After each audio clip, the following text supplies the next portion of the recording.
Alrighty then, it's been a while since we last talked about Path of Exile. On today's content, I'm gonna talk about my League Starters plan. It's kinda like a Vule guide, but should be taken with a grain of salt, kinda like the directions that you can follow but not preach, if that makes any sense. As with all my content, if you end up liking or enjoying the video, be sure to subscribe to the channel. Alright, so the League Starter is a toxic white male. As in, we're playing Trickster Caustic Arrow. There is two reasons as to why I'm starting with this. The first reason is that this was a Vule concept that I didn't land before Blight ended. I've been craving a damage over time character for a while, and I think that starting the new league as one is a very good idea. Secondly, it's bowly. Bows and bow skills got positive changes across the board, and it'd be pretty dumb not to cash in on the bow hype. Yeah, that is a blatant statement, but hey, easy views, am I right? So let's talk about the character. Our main and only source of damage is Caustic Arrow, specifically the damage over time portion of the skill, which we are gonna be scaling through the tree, ascendancy, support gems and some gear pieces. There's two fundamental uniques to this guy and the rest of the gear is rares. The uniques are Allelopathy and Witchfire Brew. Both of these are not ultra powerful uniques and should not be expensive, at least I hope so. On the gameplay you're seeing, I have two permanent frenzies and those are not required. I had them because the gear I was using had them, that's the sole reason. However, I will be using Blood Rage to get the frenzies while clearing, and I personally recommend that you do the same thing. The most important piece of equipment is our bow. Personally, I recommend using a Steelwood or a Reflex bow because both will be slightly buffed and have 6% increased movement speed when the patch drops. We could use a Maraketh bow, but that requires more dexterity, and since we want to keep things cheap, a Steelwood or a Reflex bow should work flawlessly. The skill itself may seem a bit complex, but the reality is that we are focusing on the cheap part of it. Caustic Arrow is not dependent on the weapon's DPS to scale its damage. Well, it kinda is, but not the damage over time portion, which is what we care about. The Caustic Ground is chaos damage over time. It is not poison and as such, it does not scale with poison nor ailment modifiers. The attack portion of the skill requires accuracy to be consistent. However, the Caustic Ground does not care about accuracy. Henceforth, we don't need to focus our stats on our gear or tree around accuracy. This effectively cheapens out the gear and allows us to get a bit more creative with it. Because we don't really give two Chaos Orbs about the weapon's DPS, we are better off improving the gem's bonuses. For that, we either use Essences of Dread or Faceted Fossils. The fossils are some of the expensive ones, so you're probably better off using the essences. Alternatively, you could spam alterations until you hit +1 level of Socketed Gems. Optimally, you can get lucky and get that mod while using the essence or the fossil.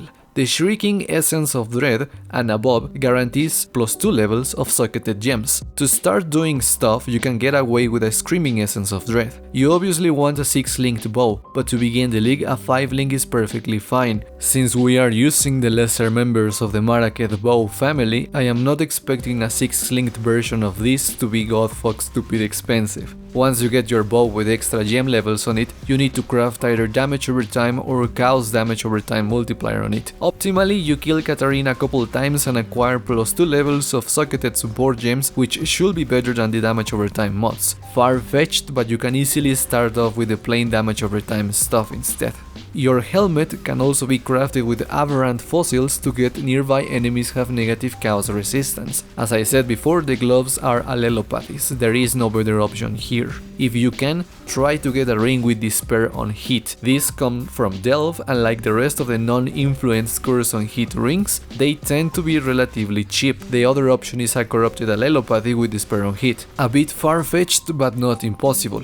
The rest of the gear is pretty simple. On everything but the weapon we want life, resists, some strength, movement speed on the boots and attack speed where possible. I recommend attack speed to make this feel a little bit more fluid. At the same time, we benefit from having mana regen wherever we can get it. Optimally, we should try to get reduced mana cost crafts on the jewelry to keep this even cheaper. The belt is a Stygian Vice and we should try to use aberrant fossils to get increased chaos damage on here. For flasks, we use a Witchfire Brew and a Sulfur for DPS. You can use a mana flask if you feel like the cost of the skill is too steep to consistently use it. On the jewels, we want increased increased life, increased damage over time or chaos damage over time, and reduced mana cost or attack speed. You can also aim for increased area damage, chaos damage or flat damage if the other combination is expensive. The Abyssal Jewel on the Stygian Vice needs damage over time while holding a two-handed weapon, life and anything else you may be missing. The gem links are Caustic Arrow,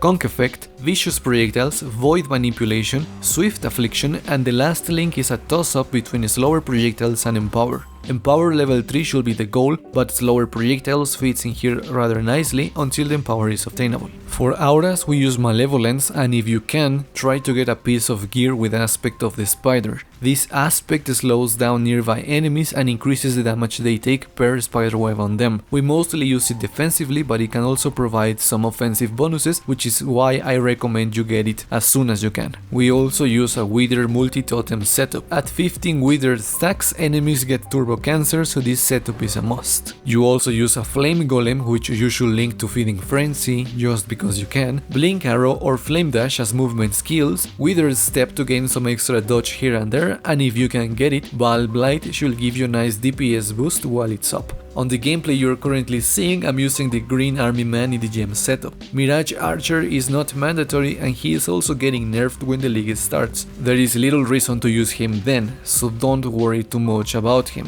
The character is very fun to play and pretty easy to play, which should be the goal for a league starter. The gear is a bit specific, but at the same time I don't think we'll be suffering to acquire the pieces to build him. Caustic Arrow got a slight damage buff, which is also another reason as to why I am playing this to start the league, and I recommend that you try him out too. I will be talking about the character again next week, while we also talk about the initial impressions of the league. Personally, I plan to mess around with Arrow Nova for a bit. I don't expect that gem to become a permanent link, but we'll see. So that's it for today's league starter. I am very excited to play the new content and I cannot wait to come up with more wacky stuff to play with. As a reminder, the POV is in the description, and while the gear is a bit too optimistic for a league starter, remember that those numbers are a guide and not 100% guarantee that you're gonna get them on day one. Let me know what you think in the comments below, and if you enjoyed the video, remember to subscribe to the channel. With all of that being said, I hope you liked today's content and I hope to see you on the next one. Peace.